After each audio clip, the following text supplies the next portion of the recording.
Olá, seja muito bem-vindo e hoje falaremos sobre o que são containers e o que são máquinas virtuais, a diferença entre eles, para que são usados, e eu achei interessante fazer esse vídeo primeiro, antes de mostrar outros vídeos com tecnologias de desenvolvimento, como por exemplo softwares para avaliar código, entre outras coisas. Uma vez a gente aprendendo como utilizar esses dois recursos, você vai poder montar seu ambiente de uma maneira mais simples, e aí você vai escolher qual que é a melhor forma para você. Bora lá? Antes de nós falarmos sobre as tecnologias de virtualização, container, entre outras coisas, é interessante você entender o processo. Eu desenvolvia antigamente meus softwares nas empresas, e se fosse um produto da empresa que ela precisasse fornecer para seus clientes, o que ela fazia? Ela me perguntava, para você provisionar seu software, o que você precisa? Eu falava, preciso de um banco de dados, de um servidor web para instalar minha aplicação. Então ela comprava um servidor para cada software, então ela comprava uma máquina física, entrava lá na internet, pesquisava servidor, comprava uma máquina física, e uma para banco de dados e outra máquina física para servidor web. Então a máquina, é um exemplo aqui que eu dei de números, né? A máquina tinha 32 GB de RAM, não sei nem se na época tinha tudo isso de RAM, 4 terabytes de disco, 9 cores. E para instalar o servidor web, então eu instalava o sistema operacional que sempre desde que eu comecei a trabalhar sempre foi Linux. Então instalava o software, o sistema operacional Linux, em cima do Linux instalava o servidor web e disponibilizava para que eu pudesse instalar meu código. E aí ele utilizava 8 GB da máquina, 2 teras da máquina e 3 cores. O importante é saber que eu não usava 100% da máquina, mas ela estava ali caso precisasse. A mesma coisa com o banco de dados. Instalava o sistema operacional, em cima do sistema operacional instalava qual software que eu gostaria para gerir o banco de dados. E depois eu tinha um acesso remoto para instalar todos os scripts e a base de dados para que o software ficasse disponível lá. O importante aqui é entender que para aprovisionar seu software, a empresa comprava 2 máquinas físicas, colocava numa sala. A sala tinha que ter como só tinha computador lá, esquentava muito, então tinha que ter um resfriamento adequado. Tinha que ter um sistema elétrico bem feito, porque como ia ter muitos servidores, tomadas, etc., tinha que ser um lugar preparado para aguentar tudo isso de energia que era consumida, e colocava espaço físico. Então você colocava 2 servidores físicos que ocupavam como se fossem 2 desktops que você compra normalmente, e ocupava a empresa. Então o importante é saber para que eu uso o servidor? Para instalar meu software para as pessoas usarem. Em algum momento você vai ter que disponibilizar o seu software. Então o importante é como que começa toda essa história de virtualização. Começa no momento que você quer provisionar. A gente vai melhorar isso daí com o passar do tempo. Então agora que a gente entendeu o conceito de máquina física, a gente pode pular para a máquina virtual. No caso de máquina virtual, a gente pode dividir em 2 tipos. Tem o tipo 2 e o tipo 1. Eu vou demonstrar primeiro o tipo 2, que eu vou mostrar para vocês pessoalmente funcionando, e depois falar sobre o tipo 1, que é o tipo usado nas empresas com um porte mais profissional. Então vamos ver o que seria máquinas virtuais do tipo 2. Imagina que eu compro uma máquina física só, e essa máquina física, já que eu não uso 100% do hardware dela, eu poderia virtualizar dentro dela 2 máquinas, ou seja, elas são virtuais. Porém, cada máquina virtual vai acessar um hardware, vão ter hardware isolados, vamos dizer assim. Então essa daqui vai ter 16 GB de RAM para ela, essa daqui 16 GB de RAM, mas fisicamente é uma máquina só. O que isso traz de benefício? Bem, primeiro, ocupa um espaço a menos fisicamente. Ocupando um espaço a menos, você vai usar menos energia, vai aquecer menos, entre outras coisas. Então, ela surgiu para ajudar a aproveitar um pouco melhor, ser um pouco mais inteligente o provisionamento de infraestrutura. E além disso, a empresa compraria uma máquina física só para provisionar o mesmo software. E como que funciona essa virtualização do tipo 2? Então eu tenho o hardware que eu comprei lá na loja, né, que seria esse azul aqui. Instalaria um sistema operacional no tipo 2, que pode ser o Windows ou Linux. E em cima dele a gente instala o Hypervisor, que vai ajudar ao quê? Fazer essa separação do hardware, ajudar nessa transição aqui do virtual para o físico. É um software que você pode instalar, pode ser máquina, entre outras coisas, mas vamos, para facilitar a explicação, vamos falar que o hypervisor é o software, que ajuda o quê? A separar o hardware físico para as máquinas virtuais. Uma vez que eu separei o hardware físico para elas, eu coloco lá, eu instalo o software da máquina virtual. Essa máquina virtual, ela vai aparecer como se fosse um computador. E aí nele eu instalo um sistema operacional, que pode ser o Windows ou Linux, e aí eu posso instalar o meu servidor web ou instalar meu banco de dados. Então assim, no fim da história, você vai ter duas máquinas mesmo, acessando um hardware físico mesmo, mas fisicamente você só vai ter um cara só. Então assim, isso ajuda na hora de disponibilizar uma infra, tá? Então o tipo 2. Então o tipo 2 ele tem que fazer o quê? Em cima do servidor, você instalar um sistema operacional. Esse aqui eu vou mostrar para vocês ao vivo agora. Para essa demonstração do tipo 2, eu vou utilizar o Oracle VirtualBox. Então, eu tenho minha máquina física, que seria essa parte lilás. Eu instalei o Windows 11 na minha máquina física, que é o sistema operacional. Como hypervisor, eu estou usando o VirtualBox, ele vai fazer a separação do hardware físico para máquinas virtuais e criar as máquinas virtuais para mim, que seria o verdinho junto. E em cada máquina virtual eu teria que instalar o sistema operacional e o aplicativo que eu gostaria. Então aqui nesse gerenciador de máquinas virtuais eu tenho aqui, eu posso criar quantas eu quiser, então eu vou dar um new aqui para que é uma máquina nova. Aí eu tenho que dar um nome, falar aonde estarão os arquivos físicos dela, o que eu vou instalar nela, Linux, quando eu dou next, quanto de RAM que eu quero. Então aqui a minha máquina física tem 32 GB, que seria essa barra toda. Quanto que eu quero usar para essa máquina virtual? Mesma coisa com o CPU, tenho 12 CPUs. Quanto que eu quero usar para essa máquina virtual? Aqui é só um exemplo de que eu posso ir criando quantas máquinas virtuais eu quiser. A minha limitação é o quê? Quanto eu tenho de espaço em disco e quanto eu tenho de RAM e CPU. Essa é a minha limitação. Então eu vou dar cancelar. Aqui eu já tenho uma máquina criada que é o Linux, que é o que eu vou usar de demonstração. Eu não pretendo mostrar como funciona o VirtualBox, é para vocês entenderem essa parte do hypervisor e virtualização. Então, se eu clicar aqui e der Start, é como se eu tivesse apertado o botão para ela ligar. Como se fosse uma máquina física mesmo. E aqui, no caso, eu pedi para fazer um Start para mostrar a janela. Posso fazer um Start que não precisa mostrar janela e tudo mais. Então aqui, mostrar a janela como se fosse o monitor dele, né? Para vocês verem que está subindo uma máquina como se fosse uma máquina física. Se eu tivesse comprado uma máquina física, instalado o Linux, que no caso aqui foi o Debian, ele ia bootar da mesma maneira. Então vamos aguardar aqui ele bootar.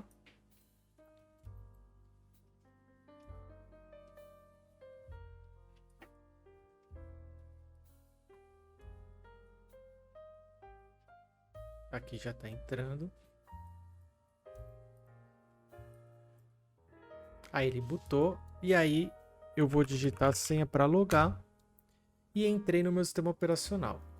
Eu já instalei um servidor, que aí no caso vai ser o Nginx. E no Nginx eu instalei o que? O meu software web, que é a minha página do Baiório. E aí, como que eu vou demonstrar que eu estou acessando essa máquina virtual? Então, se eu abrir aqui um terminal e no terminal mostrar IP ADDR, ele vai mostrar qual que é o IP da minha máquina virtual, como se fosse uma máquina plugada na mesma rede. Se eu abrir aqui um browser e clicar e digitar o mesmo IP, ó, ele vai acessar o meu site, só que esse site está instalado nessa máquina virtual. Se eu deixar minha máquina física ligada e todas as máquinas virtuais que eu quiser ligadas, meu software vai funcionar normalmente. Aqui ele está dando erro de conexão porque ele está tentando falar com o banco de dados e eu não criei a segunda máquina ainda para configurar. Essa máquina que é a que vai ser onde você vai coletar todo o banco de dados. Então eu só tenho a parte da web, que é a primeira máquina do meu exemplo. Então aqui eu vou mostrar. E se eu desligar essa máquina, como se eu tivesse apertado o botão inverso, que é o Power Off aqui, ele vai desligar a máquina como se fosse uma máquina normal. E aí se eu tentar acessar esse site de novo, ele não vai conseguir acessar. Então, eu só quis mostrar para vocês que a máquina virtual é uma maneira de você criar uma máquina que possa ser usada normalmente com o intuito que você usaria normalmente, que no meu caso aqui é provisionar meu produto para a empresa, vamos dizer assim. Agora que você entendeu como funciona toda a virtualização de máquina do tipo 2, vamos para o tipo 1. O tipo 1 ela é usada mais profissionalmente nas empresas, né? Então, assim, a intenção é exatamente a mesma, eu comprar um hardware, ocupar o menos de espaço físico possível e disponibilizar o máximo de infra que eu posso dentro desse espaço físico menor. A diferença do tipo 1 é que eu tenho o meu hardware, às vezes os hardwares são um pouco mais parrudos, são gavetas que você vai pondo processador, memória, né? O estilo dele é diferente para justamente você poder pôr mais hardware. E o hypervisor, ele vai ser um software que, vamos supor, você contratou um software para gerenciar as máquinas virtuais do modelo de empresas. Esse software ele só precisa de um hypervisor na máquina. Você não precisa instalar o Windows ou o Linux na máquina para instalar o VirtualBox em cima. Não, você instala um softwarezinho fornecido pela empresa que você está utilizando, que eu já vou te mostrar um exemplo, que é da VMware. Então você instala lá um software na máquina física e esse software que vai simbolizar o hypervisor, ele já vai disponibilizar aquele hardware para o software que controla todas as máquinas, né? E aí você, no software que controla todas as máquinas, funciona mais ou menos igual o VirtualBox. Você clica lá, cria uma nova máquina, quanto de RAM, quanto de memória, quanto de disco, liga ela e deixa ela ligada lá. Um exemplo bastante usado nas empresas é o VMware ESXi. Então, com um softwarezinho só no hardware, que simboliza o hypervisor, vamos dizer assim, o gerenciador da VMware vai enxergar aquele hardware e já vai te permitir usar ele para criar uma máquina virtual. E daí para frente é a mesma coisa. Você cria uma máquina virtual, deixa ela ligada lá o tempo inteiro, fornece uma maneira da pessoa acessar a máquina remotamente para ela instalar tudo o que precisa, né? Então, no modelo empresarial, você não precisaria de um sistema operacional aqui, que é o tipo 1, e no tipo 2, que foi o exemplo que eu mostrei, que normalmente é mais usado quando você está estudando, né? Ou se você for usar na sua empresa, normalmente é numa escala menor. Você vai ter um sistema operacional embaixo, vai pegar a VMware, por exemplo, o VirtualBox, no meu caso, e fazer a virtualização como eu mostrei para vocês. Então, assim, quais são os prós da máquina virtual perante ao físico? É tudo aquilo que eu já comentei. Você aproveita melhor a máquina, aí dentro da máquina você ocupa menos espaço físico, você usa menos energia, menos aquecimento na sala, você vai ter um software para gerenciar todas as máquinas virtuais remotamente, você vai poder fazer backup das máquinas, estopar, startar as máquinas, duplicar as máquinas, escalar as máquinas, tudo através desses softwares de gerenciamento. Então, máquina virtual, espero ter esclarecido um pouquinho mais para vocês o que é a máquina virtual e para que elas são utilizadas. Indo para o próximo slide, chegamos no momento de falar sobre containers.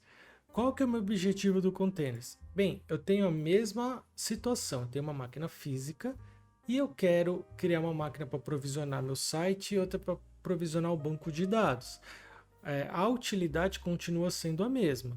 Vamos ver camadinha a camadinha o que vai mudar. Assim como nas máquinas virtuais, eu tenho que ter meu hardware físico. E nesse exemplo que eu vou dar para vocês de container, eu instalei um sistema operacional na máquina física. E eu já falo outros modos de fazer isso no container mais para frente. Então, o exemplo que eu vou dar agora é igualzinho o da máquina virtual tipo 2, que foi no começo do vídeo que eu mostrei. Então, eu tenho meu hardware, que é meu PC, instalei o Windows 11 nele, e no caso da máquina virtual, a gente tem um hypervisor, então a gente vai instalar um software que vai fazer o gerenciamento para criar a máquina virtual, e esse software é responsável para dividir o hardware. Essa máquina virtual vai ter 2 de RAM, essa vai ter 4 e ele que vai fazer esse gerenciamento para nós. No caso do container é a mesma coisa, eu vou criar um container, eu posso ou não falar que eu quero que esse container tenha 2 de RAM, 8 de RAM, X de processador, e para fazer tudo isso eu tenho que ter um software para gerenciar, que no caso é o Container Engine, que são motores de container. No meu exemplo que eu vou demonstrar aqui, eu instalei o Docker Desktop, que é o que eu vou mostrar para vocês. Ele faz o quê?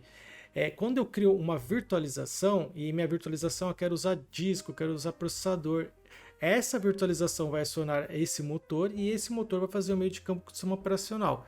Do mesmo modo que o hypervisor funciona, a minha máquina virtual que é usar o processador, ele aciona o hypervisor que faz o meio de campo para nós. Tá joia? E qual que é a diferença então, sendo que eu tenho softwares que fazem a mesma coisa, para o container e para a máquina virtual? A principal mudança no container é que eu não preciso instalar um sistema operacional. Eu me preocupo em instalar somente o meu aplicativo e o meu código, e ele compartilha o sistema operacional com o meu. Tá joia? A grosso modo seria isso. Então, aqui eu teria eu criaria dois containers, um para o meu servidor web e outro para o banco de dados, continuaria a mesma coisa. O Container Engine gerenciaria os aplicativos acessarem meu hardware, do mesmo modo que o Hypervisor faz na máquina virtual. E a grande diferença é que aqui eu só me preocupo com o meu software. As utilidades continuam a mesma que eu comentei da máquina virtual. Eu posso clonar, eu posso copiar, eu posso fazer backup da imagem, entre outras coisas. Qual que é o grande ganho que eu tenho do lado do container em cima da máquina virtual? Vocês viram que quando eu criei minha máquina virtual, eu precisei ligar, ele iniciou o sistema operacional do Linux, eu tive que esperar reiniciar. Uma vez que reiniciou, o serviço que eu instalei lá subiu e eu pude acessar minha página.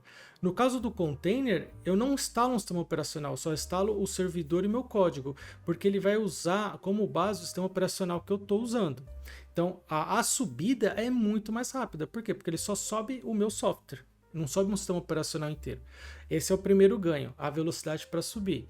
Qual que é o segundo ganho? Se eu não tenho um sistema operacional para instalar dentro do meu container, que seria a minha virtualização da máquina, eu economizo o uso de memória, porque se eu precisar instalar o meu Linux na máquina virtual, eu preciso colocar memória para o meu Linux funcionar, mais memória para o meu servidor funcionar. No caso do app, eu me preocupo só com a memória para o meu servidor funcionar. Não tem sistema operacional.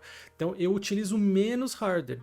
Utilizando menos hardware, eu consigo virtualizar muito mais máquinas dentro da minha máquina física. Esse é o grande ganho. Tá? Então, assim, a recomendação é, caso você queira colocar aplicativos em Java ou aplicativos web, o container traz muito esse benefício, né? As máquinas virtuais continuam tendo seu valor. Quando você precisa usar coisas específicas do sistema operacional, é bom usar elas. Quando você precisa fazer algo muito específico, usar algum tipo de legado, entre outras coisas, elas têm muita utilidade. As nuvens públicas atuais, elas possuem os dois casos, tá bom? E as máquinas virtuais elas estão correndo atrás para conseguir concorrer mais com o container também. Outra coisa que é legal vocês saberem, profissionalmente, né? Se a empresa for provisionar dentro dela os containers, existem vários softwares aprimorados para você utilizar de modo empresarial. Então, eu vou te dar um exemplo. O OpenShift você pode instalar na sua máquina física, ele já vai vir junto um sistema mais o Container Engine. Então você não precisa instalar o sistema operacional nele. Do mesmo modo que no modo Enterprise das máquinas virtuais, que eu tenho aquele software que eu mostrei para vocês da VMware, que você não precisa instalar um sistema operacional, que é o tipo 1, dá para fazer algo semelhante com container. Então a recomendação são usar esses softwares um pouco mais aprimorados. O que eu vou mostrar aqui na minha máquina, que é o Docker Desktop, ele é bom para você fazer um estudo. E outra coisa também, ele é free somente para você usar local. Se você for usar dentro do âmbito empresarial, você tem que seguir as regras de preço que tem lá no Docker Desktop. Nos próximos vídeos, quando eu for instalar, eu comento mais sobre isso, tá? Então, resumindo, o sistema de funcionamento é muito parecido com o da máquina virtual. Eu vou criar containers que eu vou ter isolamento entre eles, que eu posso ter isolamento de rede, posso ter isolamento do hardware, eu posso especificar o hardware máximo que usa, tem todas essas configurações também. A grande diferença é que eu só me preocupo em instalar o meu aplicativo. Tá joia? Vamos ver isso na prática para ver se vocês conseguem pegar mais o que eu estou dizendo. Vou abrir então aqui meu Docker Desktop. O Docker Desktop, que é o que vai gerenciar, se eu quiser criar uma máquina, se eu quiser criar um container, é ele que vai criar para mim. Primeira coisa importante, para subir esse gerenciador, eu estou gastando aqui 2 GB de RAM e uma porcentagem do CPU da minha máquina, porque nós vamos usar esse comparativo com as VMs e a gente tem que contar que esse gerenciador também custa a máquina física. tá? Aqui eu tenho um container pré-criado. Para mostrar para vocês, eu já criei um container, que é uma máquina, a mesma coisa que uma máquina virtual. E para a gente criar um container, a gente precisa criar uma imagem. Imagem nada mais é o quê? Eu fui lá, instalei o Nginx, igualzinho fiz na máquina virtual, peguei o código-fonte da minha página, pus lá no Nginx para o Nginx mostrar a minha página. E aí, uma vez que eu instalei tudo, eu falei assim, ó, agora pega tudo isso e salva numa imagem. Então, quando eu subir essa imagem, ela vai subir com tudo que eu instalei, tá? Então, o container, eu apontei aquela imagem, e aí agora eu vou dar play para subir. A mesmo modo que eu fiz na máquina virtual no começo do vídeo. Então, eu vou dar play. Pronto, subiu. Eu já tenho uma porta de acesso. Então, a velocidade foi incrivelmente maior. Por quê? Porque ele só subiu o meu software. Não precisei esperar subir todo o sistema operacional. Então, eu vou aqui abrir um browser e eu vou colocar para acessar essa porta que ele está mostrando aqui, que é 39. Vou dar Enter e ele acessou meu site. Então, eu estou acessando esse site de dentro do container. Além desses 2 GB para o gerenciador funcionar, né? Quanto que meu container está utilizando? Então, a gente já sabe que ele subiu rápido. Se eu clicar aqui e for em Status, ele está usando, por enquanto, 9 MB de RAM e 0% de CPU, porque eu não estou navegando nele. Então, assim, o uso para subir é muito menor. Então, eu conseguiria colocar aqui, sei lá, 100 containers funcionando em paralelo, as pessoas acessando a minha página em 100 containers, e ainda vou estar gastando aí 100 vezes 9 de RAM, né? Dando um chute aí para baixo, tá bom? Mas o importante é, ele usa muito menos recursos, então eu consigo provisionar muito mais infra em menos hardware físico. Então, assim, para você fazer página por back-end, por código, eu recomendaria muito pensar em container, tá? Quando eu penso em banco de dados, a gente tem que separar as categorias. Tem banco de dados que vão funcionar muito melhor em máquinas virtuais por utilizarem todos os recursos do sistema operacional. Então a recomendação é provisionar bancos em máquinas virtuais. Outros tipos de banco funcionam muito bem dentro de container. Então aí você tem que conhecer bem o software que você está usando e ver para cada um o que seria recomendado. O fato do container ter um aproveitamento melhor, você tem que levar em consideração que o fato dele não ter um sistema operacional, isso influencia em alguns quesitos, né? A máquina virtual com seu sistema operacional apartado, você pode usar todo o poder daquele sistema operacional. O container, você vai ficar preso ao software que gerencia container. E para a gente fechar aqui com chave de ouro, alguns benefícios do container em cima das máquinas virtuais. Então, a máquina virtual, como você instala no sistema operacional, você tem que se preocupar com a licença do sistema operacional. Como tem um sistema operacional, você tem que se preocupar em atualizar os pacotes de segurança e atualizações em geral. Ela demora um pouco para ligar e ela vai consumir mais espaço em disco por causa do sistema operacional, mais memória, etc., do que o container. Lembrando que essas tecnologias uma não substitui a outra. Em alguns casos a VM vai se comportar muito melhor, em outros casos o container vai se comportar muito melhor. A tendência é que para os seus projetos Java e web caminhem para o container. Banco de dados, entre outras coisas, podem ser que ainda a VM domine essa parte. E o que eu queria que vocês ponderassem quando usar um e quando usar outro, tá joia? Espero que vocês tenham gostado do vídeo de hoje, tenha esclarecido um pouco mais sobre esse novo campo e vamos para os próximos vídeos para começar a brincar mais com container. Até lá!